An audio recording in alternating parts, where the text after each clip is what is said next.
Irmãos, minhas irmãs, é uma bênção poder nesta noite compartilhar com vocês a palavra de Deus. O texto que eu vou ler está em Marcos capítulo 14, versos de 1 a 9. Eu peço que você abra sua Bíblia comigo neste texto. Marcos 14, verso de 1 a 9.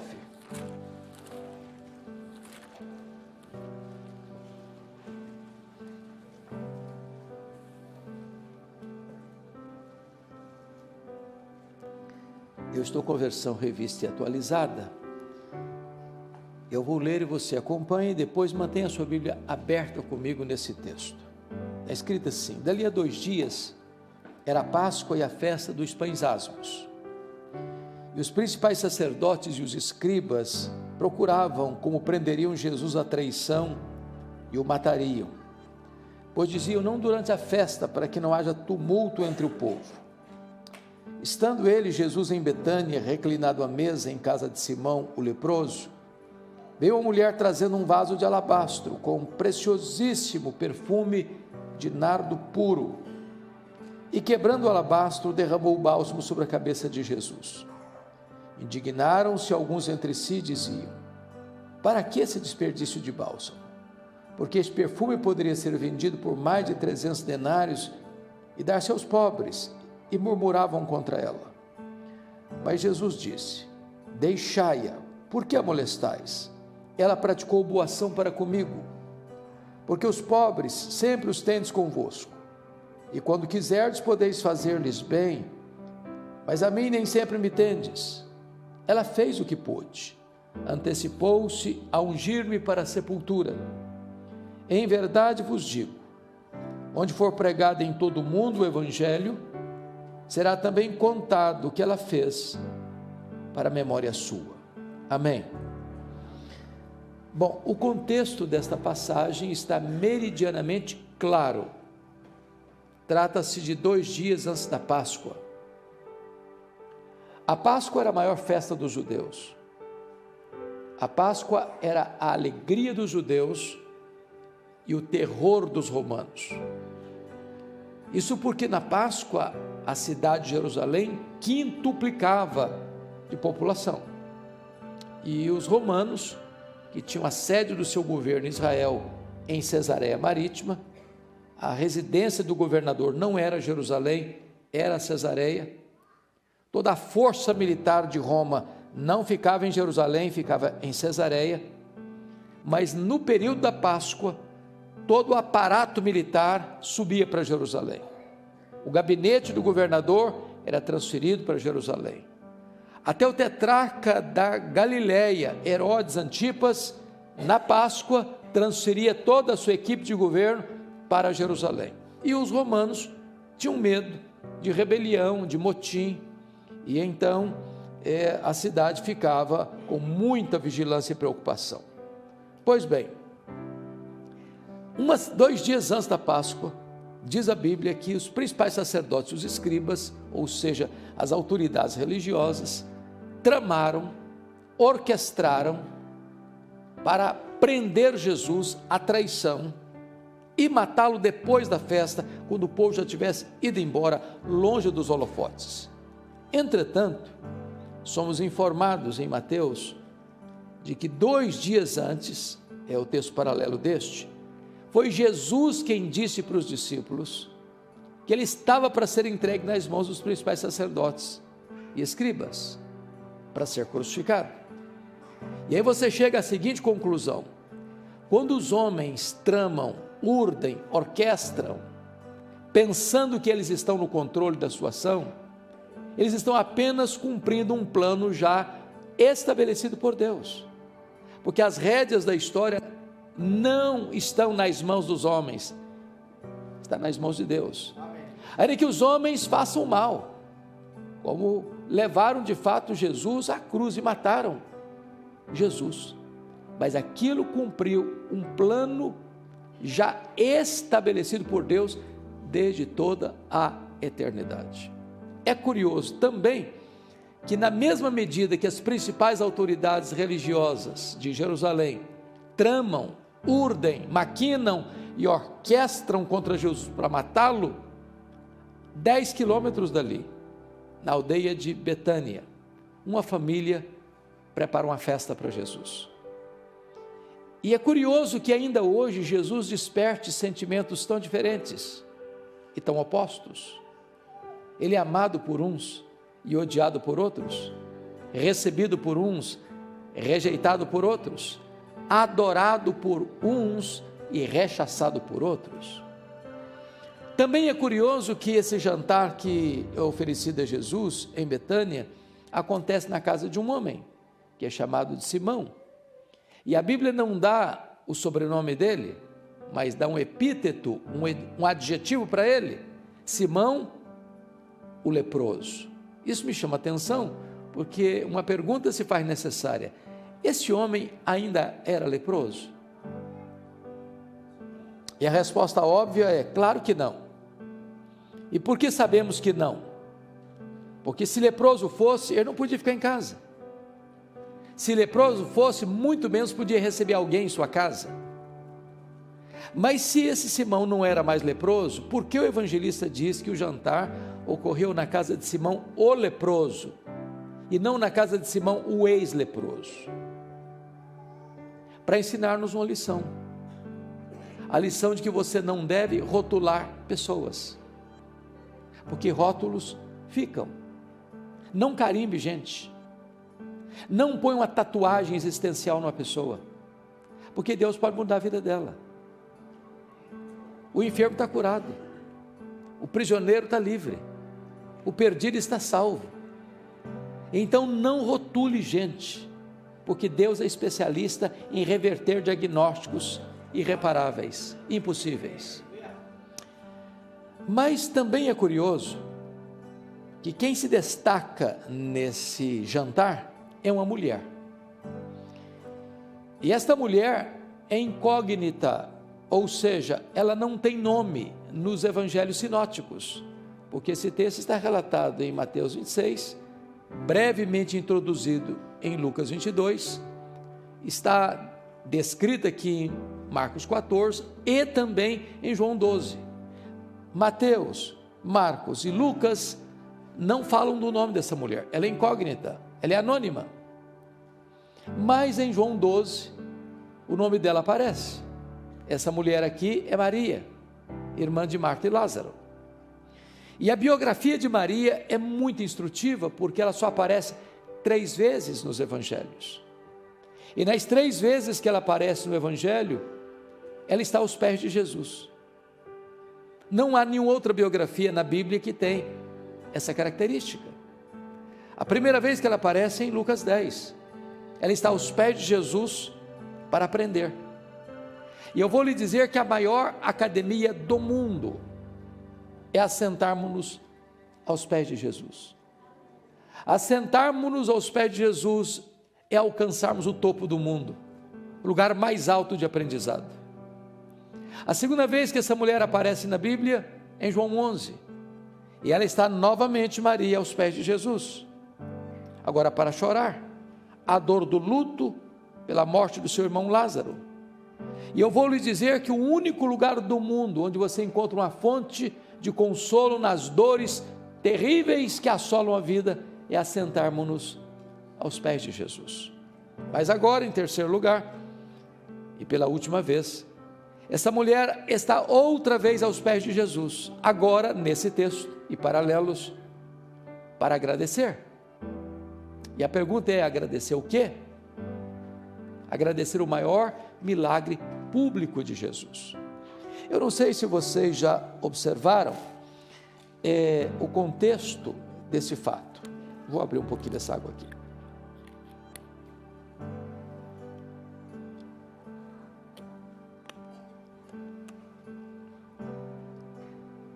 Quando Marta manda um recado para Jesus assim: Senhor, está enfermo aquele a quem amas. E Jesus estava distante de Betânia, 1 dia de viagem. E eu gosto da teologia da Marta, porque ela não diz assim para Jesus: corre para cá, cancela tudo aí, venha depressa.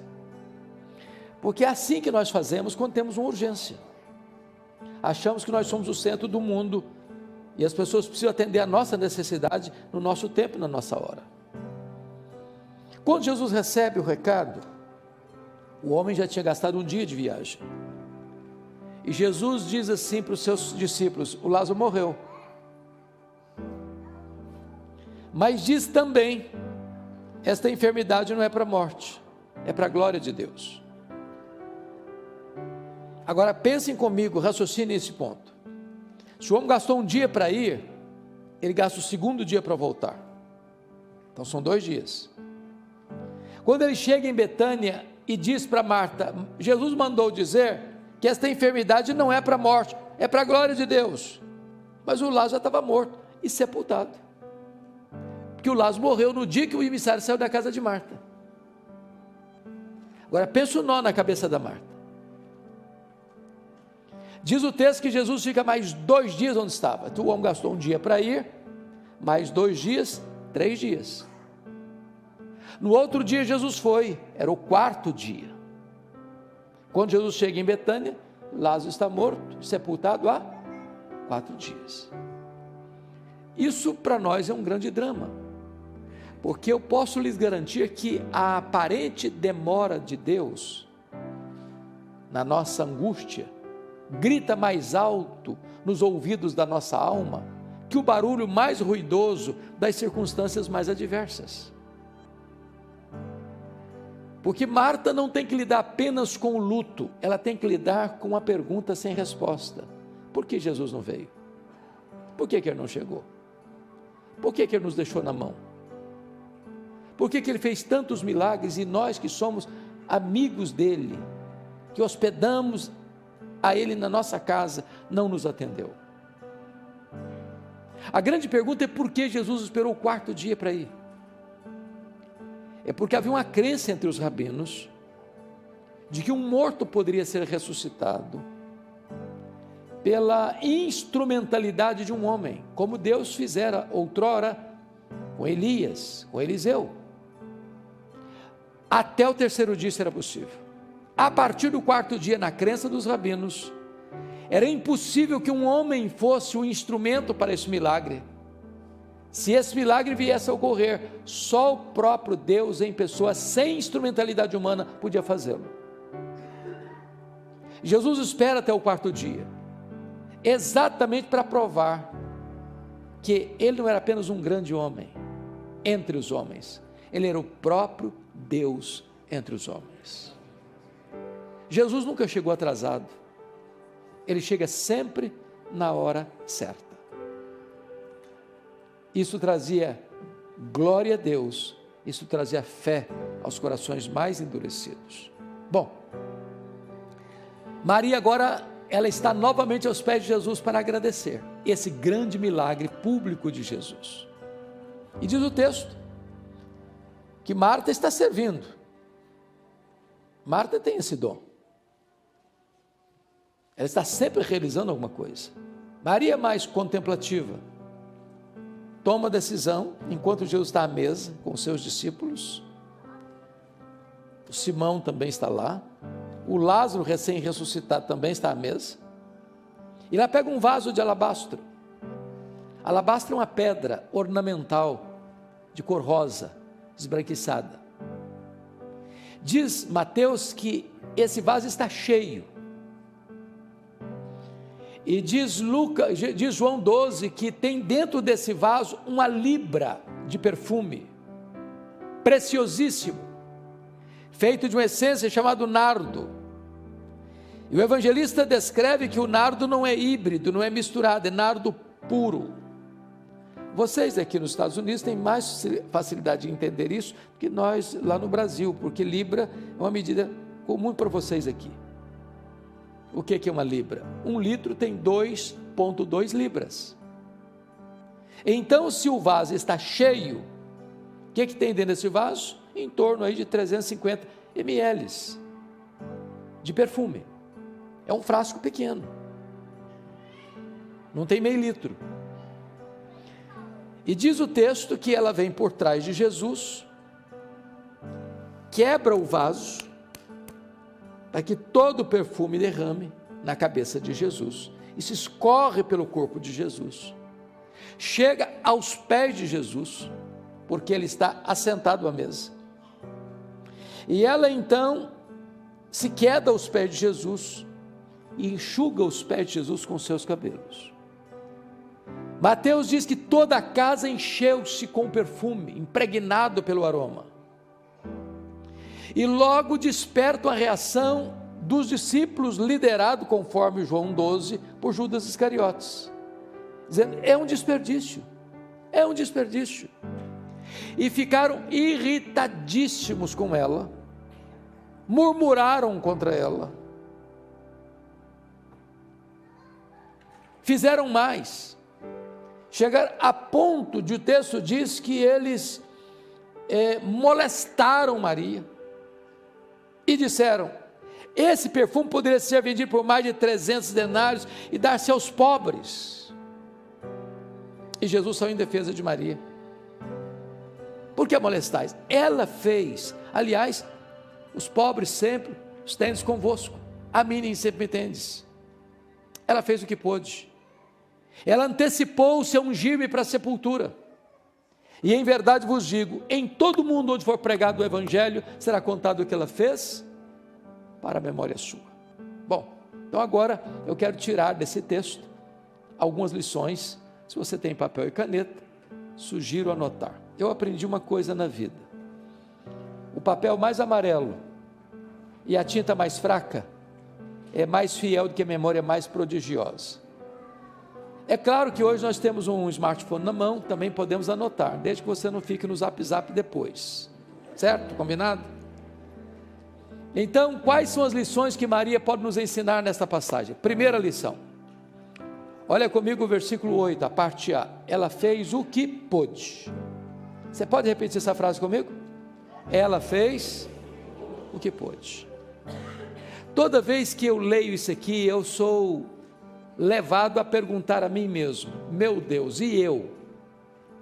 Estou fazendo o que eu posso para Jesus?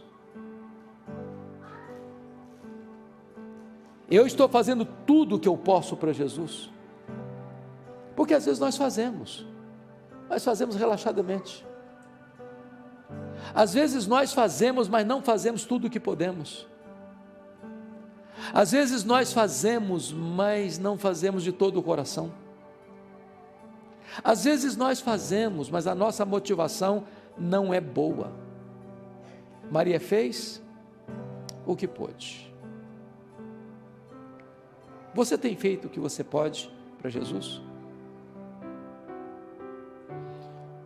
Eu acho que todos vocês já ouviram falar do conde Ludwig van Zinzendorf, 1723, na Alemanha. Criou um movimento chamado movimento moraviano,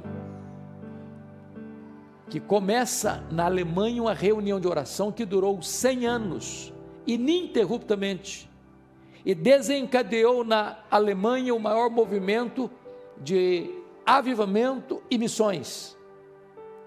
E os moravianos eram muito pobres, porém cada 19 moravianos sustentavam um missionário fora da Alemanha. Alguns eram tão pobres que não tinham dinheiro para ofertar para a obra missionária, então eles se vendiam como escravos, era uma coisa possível na época, para comprar passagem de ida para os povos mais longínquos da terra, para gastarem o resto de seus dias para levar a esperança do evangelho para esses povos. Quando eu leio sobre um fato desse, eu me pergunto: meu Deus, e eu? Estou fazendo o que eu posso para Jesus?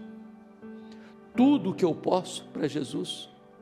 Maria fez o que pôde. Segunda lição que eu aprendo com Maria: Maria fez o seu melhor. Vamos entender essa questão do perfume aqui. Marcos faz questão de colocar esse perfume como perfume preciosíssimo, note, grau superlativo. E Marcos nos informa que esse perfume foi feito em essência. Vocês sabem disso, todo perfume é feito em essência. E o nome da essência aparece aí, é nardo. E ele tem o cuidado de informar que a essência é puríssima, nardo puro. O problema é que esse perfume era caríssimo e raríssimo, porque essa essência não tinha em Israel. Essa essência só tinha na cordilheira do Himalaia, de um arbusto seco que era moído e transportado em lombos de camelos. Aliás, esse perfume não tinha numa loja de perfumaria. Esse perfume era comprado gota a gota, grama a grama, ia sendo acondicionado nesse frasco de pedra, de alabastro. Para você ter uma ideia que representa esse perfume, ele foi avaliado por Judas Iscariotes, que ele entendia de dinheiro, ele era tesoureiro, entendia de grana, em mais de 300 denários. Agora, vamos entender, se tinha dentro desse frasco 1 libra, o que ele está querendo dizer então? Que cada ml desse perfume custa 1 denário. Cada gota do perfume custa 1 denário. O que é 1 denário? O denário era o salário de um trabalhador durante o dia. Então, pense comigo aqui, as irmãs limpam a casa, trabalhou o dia inteiro, chega no final do dia, você passa lá na loja, eu vim comprar 1 gota do perfume, trabalhou o dia inteiro para comprar 1 gota de perfume, 1 ml de perfume, era o salário de um dia, para comprar o quê? 1 gota. Agora notem, tem dentro desse pequeno frasco a poupança de 1 ano de trabalho. Bom, você e eu gostamos de um bom perfume, não é verdade? Agora, quando você compra um bom perfume, que não é barato, você diz para você mesmo, esse perfume tem que durar pelo menos 1 ano, não é assim? Você não sai esparramando perfume para todo lado, é uma gotinha, e num dia especial. Agora note que Maria não abre o frasco, ela quebra o vaso. E por que ela quebra o vaso? Porque ela está dizendo, eu não quero que sobre nenhuma gota, tudo que eu tenho, e o melhor que eu tenho, eu quero dedicar ao Senhor Jesus. Ela fez não só o que pôde, ela fez o seu melhor. Às vezes, irmãos, as pessoas que não têm o conhecimento de Deus que você e eu temos, são mais zelosos em servir aos seus deuses, do que nós o somos em servir ao Deus da nossa vida. Eu estava pregando em Porto, em Portugal, fui visitar Coimbra, uma cidade importante na área do direito, e quando nós viajávamos, eu vi caravanas a pé, no asfalto andando, e eu perguntei, o que essas pessoas estão fazendo? Me disseram, elas estão indo a Fátima pagar promessas. E eu perguntei, a que distância elas estão andando assim a pé? Me responderam, a mais de 300 quilômetros, a pé. Aí eu fiquei pensando na igreja, falei, meu Deus, às vezes a gente mora no bairro da igreja, tem carro, tem Uber, tem táxi, se tiver muito frio não vai, se estiver chovendo, corre o risco de derreter, se tiver algum trabalho, um bicozinho para fazer, não vai também, porque precisa ganhar mais uma graninha, e qualquer desculpa é uma boa desculpa para a gente não ir. E aqueles que não conhecem a Deus como você e eu conhecemos, às vezes são mais zelosos em conhecer, em servir aos seus deuses, do que você em servir ao Deus da sua salvação. Maria fez o seu melhor. Terceiro lugar, terceira lição que eu aprendo com Maria. Maria fez sacrificialmente, porque, pensem comigo, não cabe na nossa cultura brasileira nem americana, uma pessoa trabalha 1 ano inteiro para comprar um frasco de perfume. Ninguém faz isso na nossa cultura, ninguém. Você conhece alguém que faz isso? Eu não conheço. Então, esse texto só pode ser entendido dentro da cultura judaica. Na verdade, quando uma menina fazia a transição de menina para moça, que é tão rápido, ela começava a comprar esse perfume, gota a gota, grama a grama, acondicionando nesse frasco de pedra, para o dia mais esperado e sonhado da sua vida, o dia do seu casamento, o dia das suas núpcias. Ela não apenas dá o seu melhor, ela dá de forma sacrificial. Aquilo que tinha mais valor para ela, mais significado para a sua vida, ela não dá parte, ela dá tudo o que ela tem ao Senhor Jesus Cristo. Eu chamo isso de uma oferta sacrificial. Então, me permita uma pergunta aqui. O que é que hoje você está fazendo para Jesus, que pode receber o selo de sacrificial? Porque às vezes nós damos a sobra, o resto, que não nos faz falta, que não tem valor, de fato, para nós. Aquilo que nós podemos nos desapegar, porque não vai fazer falta nenhuma. Eu li um livro recentemente, até um livro em inglês, não tem ainda em português, sobre generosidade. E o autor, para mim, foi muito feliz na introdução, porque a introdução valeu o livro, generosidade. E ele disse: você quer ser uma pessoa generosa? Ele disse: é muito simples, é fácil aprender. Faz o seguinte: passe numa loja, compre um vaso, um jarro, uma jarra de vidro transparente. Se você é chique, pode ser cristal, não tem problema não, desde que seja transparente. E você vai levar esse vaso, essa jarra, e botar na sua sala, mas não vai botar flor não, tá? Não é para botar flor não, só para botar terra, só terra, para você passar e olhar para ele todo dia, para lembrar a você duas coisas. Primeiro, de onde você veio? Você veio do pó. Segundo, para onde você vai? Você vai voltar para o pó. Do pó que você veio, quanto você trouxe? Trouxe nada. Para o pó que você vai, quanto você vai levar? Também não vai levar nada. Então, você não é dono de nada. Pronto. Você é apenas mordomo do dono. Agora, a Bíblia diz que o que Deus requer dos mordomos é que eles sejam encontrados fiéis. Se o dono é generoso, a única maneira de eu, sendo mordomo do dono, ser fiel, é ser generoso com o que é do dono, porque o dono é generoso. Sabe por que você e eu temos dificuldade de sermos generosos? Porque nós temos a síndrome de dono. Se é meu, é para mim, para o meu desfrute.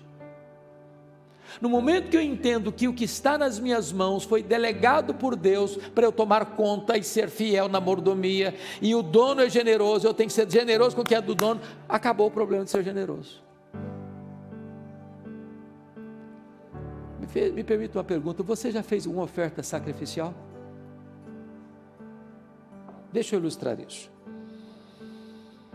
Eu já conheci essa história, queridos pastores, mas de forma fragmentada. Até aqui recentemente, não tão recentemente, há uns 2, 3 anos, estava pregando lá em João Pessoa, na Paraíba, e o pastor Sérgio Queiroz me contou essa história com mais detalhes. Lá na Paraíba tem uma cidade chamada Itaporanga, e a Igreja Batista Missionária tinha um programa de rádio, alcançava 40 pessoas no entorno da cidadezinha, o único programa evangélico da cidade. Aí veio a seca, vocês sabem que lá o sertão é muito assolado pela seca, aí não produziu, a agricultura falhou, o dinheiro encurtou, os dízimos diminuíram, as ofertas também, e a igreja não conseguiu pagar o programa, 3 meses inadimplente, sem pagar. Aí o pastor da igreja recebe um ultimato da emissora: ou paga o programa até a próxima semana, ou nós vamos tirar o programa do ar. Aí o pastor da Igreja Batista Missionária de Itaporanga chega domingo à noite na igreja, diz: meus irmãos, eu preciso que vocês me ajudem. Nós vamos fazer uma oferta sacrificial para manter o programa no ar. É o único programa evangélico da região, não pode sair do ar. Então faça uma oferta sacrificial, vamos manter o programa. Fez o apelo domingo à noite. Estava na igreja um casal, o senhor Tota e a dona Lourdes. Eles eram meeiros. Essa palavra é uma palavra que não é muito comum para quem vive na região urbana, né? O que é um meeiro? Não sabe, né, filho? Está balançando a cabeça. Meeiro é uma pessoa que trabalha na propriedade de outra pessoa, planta, colhe, e a metade do que ele colhe vai para o dono da propriedade. Então ele só fica com 50%. Ele é um meeiro. E aí esse casal era meeiro, morava a 6 quilômetros da cidade, e a pé, estava voltando para casa. E a Lourdes disse assim para o Tota: Tota, você escutou o apelo do pastor, nós temos que fazer uma oferta sacrificial para manter o programa. O Tota disse: mas Lourdes, não tem um centavo lá em casa, vamos fazer o quê? Não, Tota, mas nós temos que fazer, que Deus, está vendo aí o programa aí, não pode parar não. E você viu o apelo do pastor, falou: mas não tem dinheiro, mulher, vamos fazer o quê?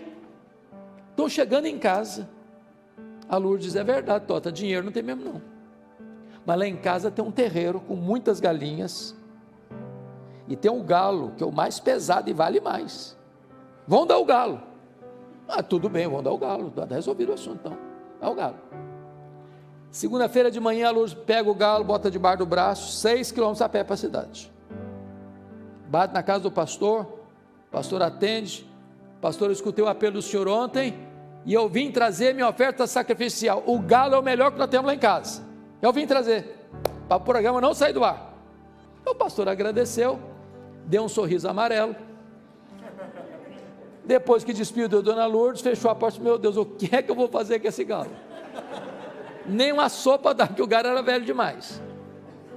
Aí pensou: vou fazer uma rifa. Não, rifa não combina com crente. Vou fazer, nada combinava. Vou botar na internet, pronto. Foi lá e botou na internet que a mulher do galo deu uma oferta sacrificial. Pastor Jeremias, indo para a igreja no domingo, abre a caixa de e-mail, a história da mulher do galo, que mexeu com ele. Chegou lá na 8ª Presbiteriana de Belo Horizonte: meus irmãos, tem uma igreja em Itaporanga que tem um programa que está precisando de ajuda, que não pode sair do ar, nós vamos fazer uma oferta agora para ajudar aquela igreja. Fizeram a oferta na hora. O resultado da oferta dava para pagar o programa 2 anos. Aí o pastor já ligou para o homem lá, o pastor de Itaporanga, e falou: pode ficar tranquilo, pastor, durante 2 anos o programa está garantido. O próprio pastor Jeremias vai pregar lá em Toronto, igreja do pastor Seni Tavares, amigo nosso, conta a história da mulher do galo. Levanta um irmão da igreja, quer saber se a dona Lourdes está precisando de alguma coisa. Lá está precisando. Tem energia na casa dela, mas não tem geladeira para beber uma aguinha geladinha no calor sufocante do sertão. Um fogão profissional para fazer algumas coisas para vender. Então mandou dinheiro para comprar geladeira, comprar fogão, o que ela precisasse. O próprio pastor Jeremias está pregando outra igreja aqui em Nova York, conta a história da mulher do galo. Levantou o empresário e disse: eu quero saber o seguinte, se essa terra, como é que é? Nós vamos comprar a terra, a propriedade, vamos passar a escritura em nome da dona Lourdes. Ela não vai ser meeira, mas não vai ser a dona da terra. Comprar a terra, passar a escritura em nome da mulher, da dona Lourdes. Ele está pregando uma outra igreja, conta a história da mulher do galo. Levantou o engenheiro agrônomo e quer saber como é que é essa terra. Vamos trabalhar a terra, vamos tornar essa terra produtiva, vamos cavar poços artesianos, vamos adubar a terra. E assim ele fez, a terra tornou-se mais produtiva. Ele está pregando uma outra igreja, conta a história da mulher do galo. Levanta o empresário e diz: eu quero saber como é que é a casa da dona Lourdes. Não, tem energia, tem geladeira, mas a casa é muito humilde, muito simples.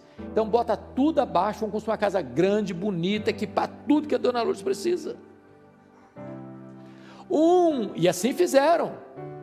Um repórter da Christian Today aqui de Nova York escuta a história da mulher do galo, pega um avião, desce lá em João Pessoa, pega um carro e vai a Itaporanga, e faz uma entrevista com a dona Lourdes e o senhor Tota, E a história da mulher do galo percorreu o mundo inteiro. Porque uma pessoa fez uma oferta sacrificial. Maria fez sacrificialmente. E você? Quarta lição que eu aprendo com Maria. Maria fez apesar das críticas. Versos 4, 5 e 6, Maria enfrenta 3 críticas. Primeiro, eles murmuraram contra ela. Segundo, eles ficaram indignados contra ela. Terceiro, eles molestaram a ela. Indignação, murmuração, molestação. Agora, quem é que está indignado contra Maria? Os discípulos. Gente que devia estar feliz com ela ou imitando o exemplo dela. Agora, eles não estão indignados com o que ela está fazendo, não. Eles estão indignados para quem ela está fazendo. Que se fosse para os pobres, tudo bem, eu passava o discurso populista. Mas para Jesus, não, aí é exagero, aí é desperdício. E é curioso que João 12 diz que quem lidera essa conversa aí é o Judas Iscariotes. E é nesse contexto de João 12 que a máscara de Judas cai, e a Bíblia diz que ele era ladrão. Que esse discurso de ajudar pobre era um discurso populista. Que ele era um falso filantropo. Ele estava querendo se apropriar dessa grana.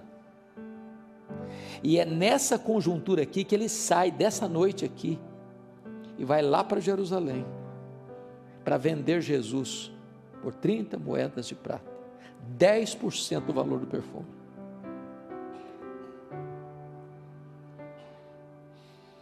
Lição aprendida. Você está fazendo a obra de Deus? As pessoas estão com raiva? Estão murmurando? Estão incomodando você? Continue fazendo a obra de Deus. Irmãos, eu não conheço ninguém que se disponha a fazer a obra de Deus que não enfrente críticas. Quem tem medo de críticas não serve a Deus. Quem tem medo de críticas está mais interessado na sua reputação do que na glória de Deus. Quem tem medo de críticas está mais preocupado com a sua autoimagem do que com a aprovação do céu. Se você está fazendo a obra de Deus e as pessoas estão criticando, continue fazendo a obra de Deus. Porque tem gente hipersensível. Eu sei que aqui não tem ninguém assim, mas tem gente hipersensível. Você conhece crente hipersensível? Igual cristal? Qualquer coisinha trinca? Qualquer coisinha, eu também vou sair da igreja, também não faço mais nada na igreja. Maria fez, apesar das críticas. Quinta lição que eu aprendo com Maria. Maria fez só para agradar ao Senhor Jesus. É João 12 que retrata isso. Irmãos, o que Maria fez para a nossa cultura não significa nada. Por exemplo, ela enxuga os pés de Jesus com seus cabelos. O que significa isso para a cultura brasileira? Nada, nada, apenas um gesto de humildade. Mas para a cultura israelita isso era um escândalo. Uma mulher não soltava os cabelos em público. Isso era a mesma coisa dessa mulher pôr em dúvida a sua reputação. Então, se era um escândalo uma mulher soltar os cabelos em público, por que Maria fez isso? Por uma questão muito simples. O coração de Maria estava tão feliz e tão transbordando de gratidão. E quando você tem um coração que jorra gratidão, você não consegue ficar dentro de cercas engessadas, de protocolos humanos. Você acaba extrapolando. Sabe por quê? Porque quando Maria está fazendo isso, ela não está preocupada com o que Mateus vai dizer, o que Judas vai falar, o que Tiago vai opinar, o que fulano Beltrano vai falar. Ela só tem um vetor que governa a vida dela, é agradar ao Senhor Jesus. Às vezes, irmãos, na igreja a gente tem preocupação de agradar muita gente. Não vou fazer isso porque se eu fizer, o fulano não gosta. Se eu fizer aquilo outro, o Beltrano também não vai agradar. Se eu fizer aquilo outro, vai melindrar alguém. E se eu fizer do outro jeito, também vai melindrar. Eu fico cheio de dedos, tentando agradar todo mundo. E às vezes desagrada a Jesus. E eu não estou falando com isso que você e eu temos liberdade para sair por aí desagradando as pessoas, não. Mas a grande pergunta é: o que eu estou fazendo é para agradar a Jesus? Ou é para agradar as pessoas? Para arrancar aplausos dos homens? O apóstolo Paulo disse: se eu fosse agradar a homens, eu não seria o quê? Servo de Cristo. Então, Deus não se importa apenas com o que você faz. Deus se importa com a motivação com que você faz. Ele não vê apenas as ações, ele vê a motivação, ele vê o coração.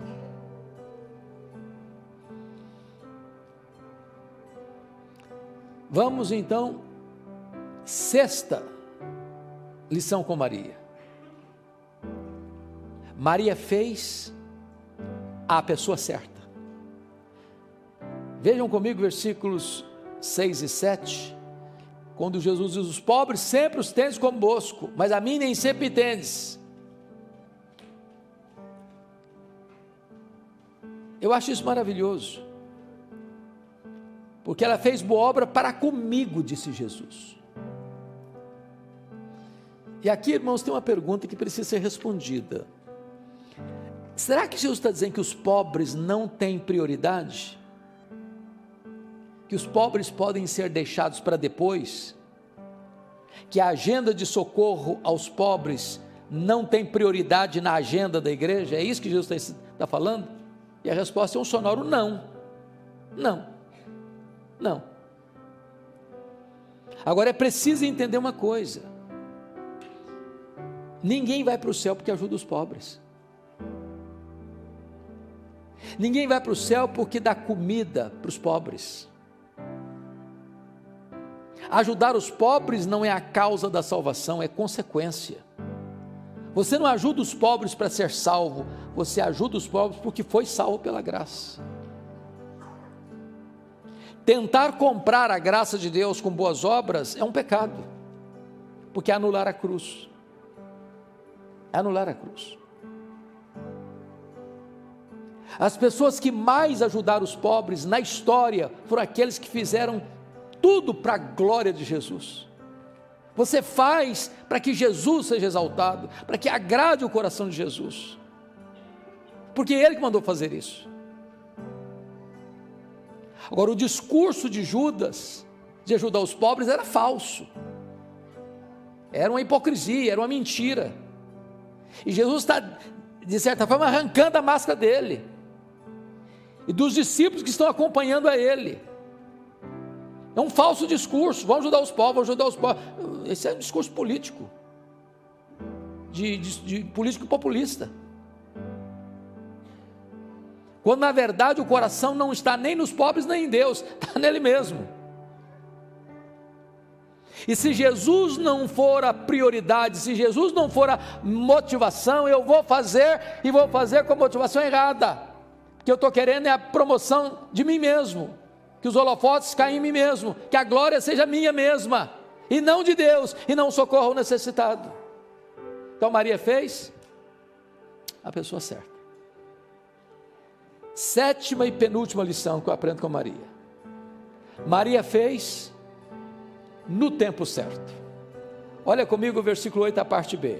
Ela antecipou-se a ungir-me para a sepultura. Aqui tem algo para mim da mais alta importância. Então eu queria pedir o raciocínio de vocês para fazermos uma breve retrospectiva. Ela antecipou-se a ungir-me para a sepultura. Acompanhe meu raciocínio, por favor. Lucas 8, verso 3 em diante, diz que quando Jesus estava fazendo a campanha evangelística, de cidade em cidade, de aldeia em aldeia na Galileia, tinha 204 pequenas cidades na Galileia, cidade em cidade, aldeia em aldeia. As mulheres da Galileia, e a Bíblia fala de Maria Madalena, Joana e Susana e muitas outras, iam bancando o ministério de Jesus. Notinha de rodapé, eu vou falar baixo porque tem homem no auditório. As mulheres são mais generosas do que os homens. Agora preste atenção comigo. Quantas pessoas estão indo nessa comitiva evangelística? Tem Jesus, 12 discípulos, 13, certo? 13 pessoas. Tem 3 mulheres citadas pelo nome: Maria Madalena, Joana e Susana, então já são 16. Muitas outras eu não sei quantas são. Imagine que ao todo sejam 40 pessoas, de cidade em aldeia, de cidade em cidade, aldeia em aldeia, as mulheres atrás de Jesus, fazendo pix, fazendo transferência bancária, pagando a conta. Não tem logística complicada, não tem logística boa não tem hotel, não tem self-service, e elas cuidando da estrutura, cuidando das finanças. Nessa jornada, Jesus diz para elas e para os discípulos que era necessário que eles subissem para Jerusalém, serem entregues nas mãos dos principais sacerdotes, escribas, e fosse crucificado. Quando Jesus vai, e elas sabem para onde ele está indo e com que propósito, elas vão junto. Elas são lá da Galileia, do norte de Israel, estão indo 153 quilômetros, pelo menos, de Cafarnaum a Jerusalém, a pé, com Jesus. Quando Jesus foi crucificado, só tem João presente, os outros apóstolos vazaram, fugiram, acovardaram-se. Essas mulheres estavam lá, essas mulheres. Quando Jesus foi sepultado, Lucas 23, 54 e 55, não consta nem que João estivesse presente no funeral de Jesus. Mas essas mulheres, agora preste atenção, viram onde e como Jesus foi sepultado. Repita comigo: onde e como Jesus foi sepultado. Agora eu preciso da sua atenção de novo, porque eu quero amarrar isso com uma conclusão. Que horas Jesus morreu? Na sexta-feira. Que horas? 3 da tarde. Que horas Jesus foi sepultado? A Bíblia não diz, mas ele tem que ter sido sepultado na sexta-feira, não podia ser no sábado, parava tudo. Sábado começava às 18 horas. Então você tem entre a morte e o sepultamento apenas 3 horas disponíveis. Então vamos chegar à conclusão aqui comigo, por favor. Morreu, ninguém tira da cruz, sem autorização. Quem autoriza? Governador. O governador não está presente, foi sepultado fora dos muros. Tem que alguém falar com ele, mas não adianta mandar qualquer um, porque ele nem vai receber, tem que ser alguém com trânsito. Então quem que escolhe? José de Arimateia, membro do Sinédrio. E ele chega lá e diz: ô governador, eu vim pedir permissão para tirar o corpo de Jesus da cruz, porque eu tenho um túmulo que não foi usado ainda, eu vou emprestar para sepultar o Jesus aí, chamado Rei dos Judeus. Aí o governador falou: não, mas não morre rápido assim não, e demora, tem gente aqui que fica vários dias. Mas morreu, senhor? Não, morreu não deu prazo não. Morreu, senhor? Não morreu não, eu só acredito se vier o centurião que coordenou lá e me falar. Não tinha fax, não tinha telefone celular, não tinha nada disso, então tem que ir lá de volta, trazer o cara aqui de volta para falar comigo. Não morreu, senhor. Aí tem que fazer um documento, aí tem que tirar o corpo da cruz, mas tem que ir lá no mercado comprar perfume, comprar lençóis, e tem que limpar o corpo, e agora tem que pegar esse corpo aqui, e lá na hora do local da sepultura, e tem uma pedra muito pesada, tem que rolar a pedra, e tem que agora botar o corpo lá, e tem que rolar de volta a pedra, e as mulheres estão olhando e vendo onde ir, como Jesus foi sepultado. Agora uma pergunta, é uma conclusão, que embora não esteja relatada, registrada graficamente, é o entendimento que eu tenho. Quando chegou o sábado, domingo, quando começava o domingo? Sábado, 6 da tarde.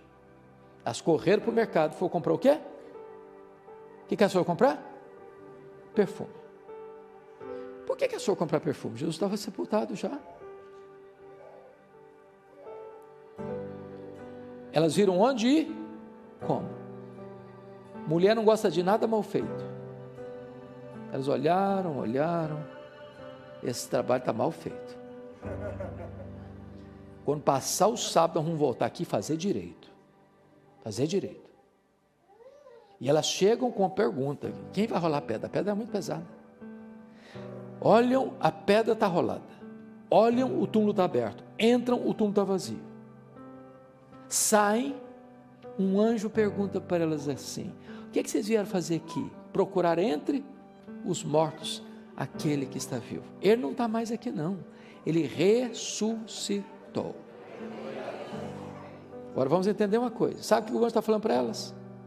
Vocês fizeram muita coisa para Jesus, mas uma coisa vocês não fizeram. Vocês não anteciparam em ungir o seu corpo para a sepultura. Agora não precisa mais desse perfume não. Agora não precisa mais. Então qual é a 7ª lição? Faça no tempo certo. Porque se você não fizer no tempo certo, você não vai ter chance de fazer depois. Oportunidades passam. É aquela visita que você tem que fazer. Não pode esperar. A pessoa está doente no hospital. Podia ir lá visitar. Você se vira, vai.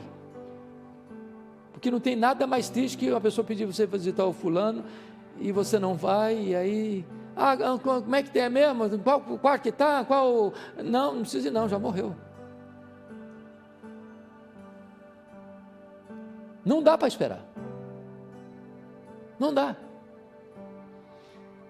Deixa eu ilustrar isso dentro da nossa cultura.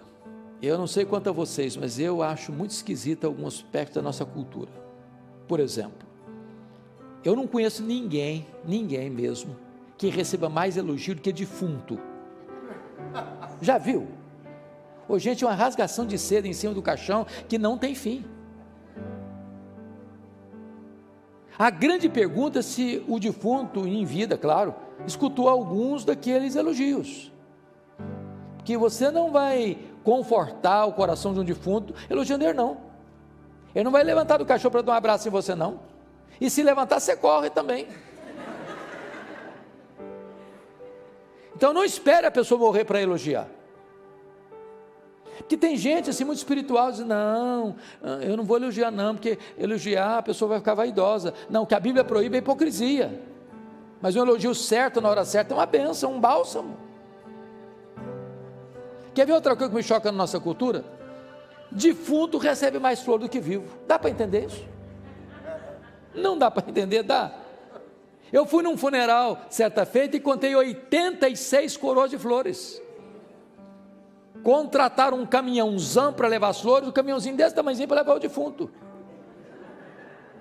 E eu fiquei ali olhando, observando, falei: meu Deus, coitado do defunto, não consegue tirar um botão de rosa a mais, para que tanta flor para ele? Sabe por que os mortos recebem mais flores do que os vivos? É porque a voz do remorso é mais forte do que a voz da gratidão. Não espere a pessoa morrer para mandar flores, não. Manda em vida. Agora deixa eu brincar um pouquinho, pode? Pode. Dizem que os homens que vieram do Brasil aqui para os Estados Unidos, sobretudo nessa região aqui do estado de Massachusetts, são muito românticos. Dizem.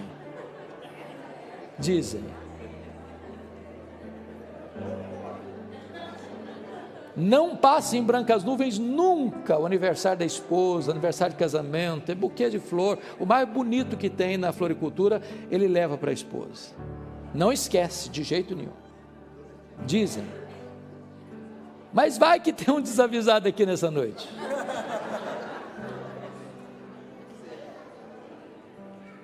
Então deixa eu dizer uma palavra para você, irmã. Se você nunca recebeu um buquê de flor do seu marido, no seu aniversário de casamento, se você for na frente, e ir na frente significa morrer primeiro, você vai receber uma coroa de flores, e é grande, hein? E ele nem vai pedir desconto na floricultura também. Não espere a pessoa morrer para mandar flor, gente. Manda em vida. Faça no tempo certo. Bom, 8ª e última lição que eu aprendo com Maria no texto. Versículo 9. Maria fez com reflexos para a eternidade. Jesus diz assim: em verdade vos digo, em todo mundo onde for pregado o evangelho, será contado o que ela fez para a memória sua. Isso me encanta muito, sabe por quê? Maria fez isso numa casa pequena, numa vila pequena, há 2000 anos. E o que ela fez dentro daquela casa tem sido proclamado dos eirados da história, nos ouvidos do mundo. E essa profecia de Jesus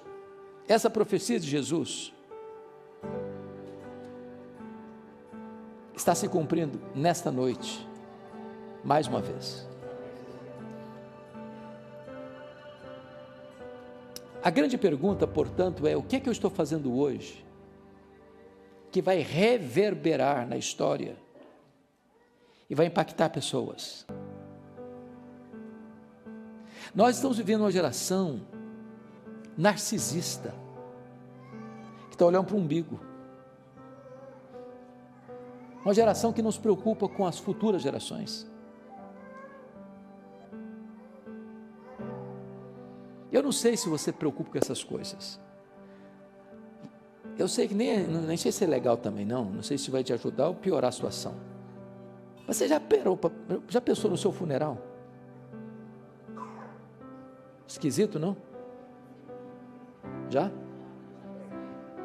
Você já pensou na frase que vai estar escrita numa tabuinha assim de mármore branco, em cima da sua sepultura? Que frase resumiria a sua vida? Se Jesus não voltar antes, depois de 50 anos que você e eu tivermos partido, e alguém lá no cemitério espanar a poeira e ler, será que a nossa vida ainda vai continuar influenciando alguém?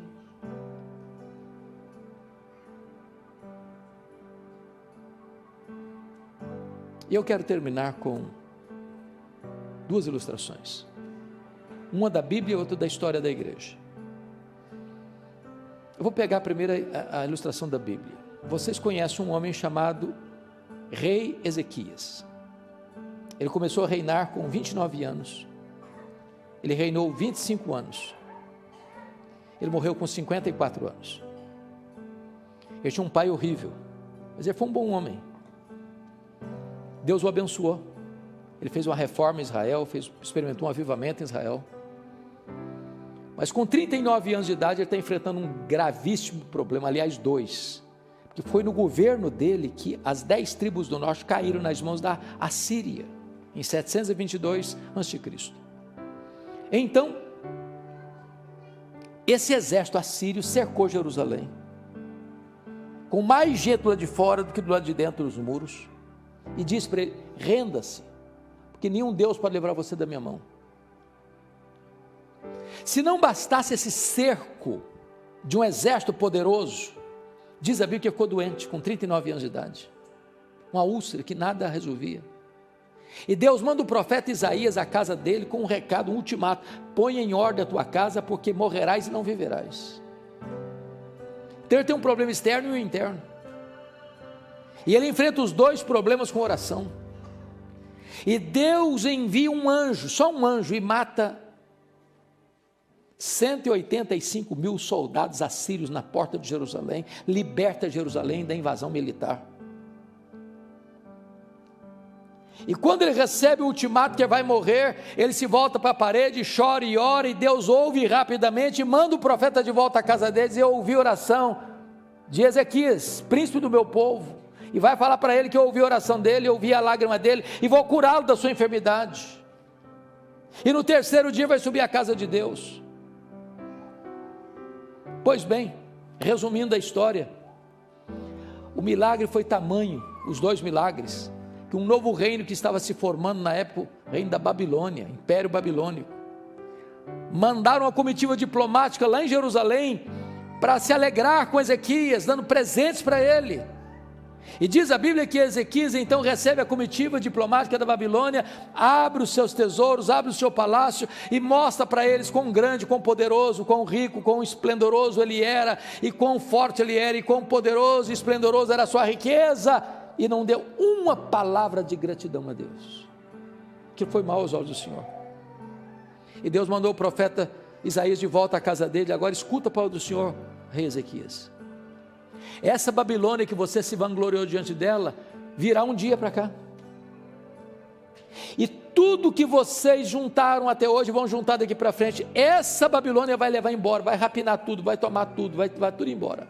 Segundo, dos filhos que tu gerares, vão ser levados cativos para a Babilônia. Terceiro, esses filhos vão ser eunucos. Sabe o que significa isso? Eles vão ser castrados. Eles vão poder gerar. Sabe qual foi a resposta do rei para o profeta? Boa é essa palavra. Não, você não entendeu o que eu falei. Não entendeu. Eu estou falando que a Babilônia vai tomar tudo, estou falando que a Babilônia vai escravizar seus filhos, eu estou falando que a Babilônia vai castrar os seus filhos, e você está ficando maluco, homem? Fala que boa essa palavra, você está doido? Como assim boa essa palavra? Não, ele não falou, não, ele só pensou. Ele só pensou, boa essa palavra, porque pelo menos eu, Ezequias, terei paz nos meus dias. Sabe o que ele está dizendo, trocando em miúdos? Quando isso acontecer, eu já terei batido as botas. Quando isso acontecer, eu não vou estar mais aqui. Eu só me importo comigo. Depois que eu morrer, me perdoe da expressão, que se dane as futuras gerações, não estou aí mais não. Lamentável. Lamentável. Meus irmãos, eu quero convocar vocês aqui hoje a fazermos uma grande cruzada em favor dos nossos filhos, em favor dos nossos netos, em favor das futuras gerações. Precisamos clamar aos céus para que os nossos filhos e os nossos netos sejam mais crentes do que nós, mais cheios do Espírito Santo do que nós, de nós legarmos às futuras gerações uma igreja viva e cheia do Espírito Santo de Deus. Segundo exemplo, mais breve, é um missionário, e esse missionário era um missionário inglês, e esse missionário inglês, ele foi para a Índia. David Livingstone dedicou sua vida toda na Índia, pregando o Evangelho. Foi atacado por um leão na Índia, adoeceu na Índia, morreu na Índia. Quando ele morreu, os ingleses foram lá para, na Índia não, estou confundindo o local, África. Ele morreu na África. Quando ele morreu na África, os ingleses foram para a África para pegar o corpo dele e sepultar na Inglaterra. Sabe o que os africanos falaram para os ingleses? Vocês podem até levar o corpo dele, mas o coração dele vocês não vão levar. Ele amou a África, ele dedicou-se à África, ele morreu na África, o coração dele nós vamos sepultar aqui na África. Sabe o que fizeram? Abriram o peito dele, arrancaram o coração dele, sepultaram o coração dele lá na África. Quando você vai para Malawi, lá tem uma catedral de chão batido, e tem uma placa de bronze na parede, para a glória de Deus, e em memória de David Livingstone. Pegaram o corpo dele, levaram para a Inglaterra, para a abadia de Westminster, onde estão sepultados os reis e os nobres da Inglaterra. Lá está sepultado o corpo de David Livingstone, e lá tem uma placa de bronze também, para a glória de Deus e em memória de David Livingstone. A minha oração é que você e eu possamos viver de tal modo que a nossa vida possa trazer glória para o nome de Deus, que quem tocar na nossa história e na nossa memória possa ser despertado a amar a Deus, a conhecer a Deus e a viver para a glória de Deus. Que possamos aprender com Maria, que viveu aos pés de Jesus, para aprender, para chorar e para agradecer, fazendo o que pôde, fazendo o melhor, fazendo de forma sacrificial, fazendo apesar das críticas, fazendo só para agradar a Jesus, fazendo a pessoa certa, fazendo o tempo certo, fazendo com reflexos para a eternidade. Que Deus nos abençoe. Amém.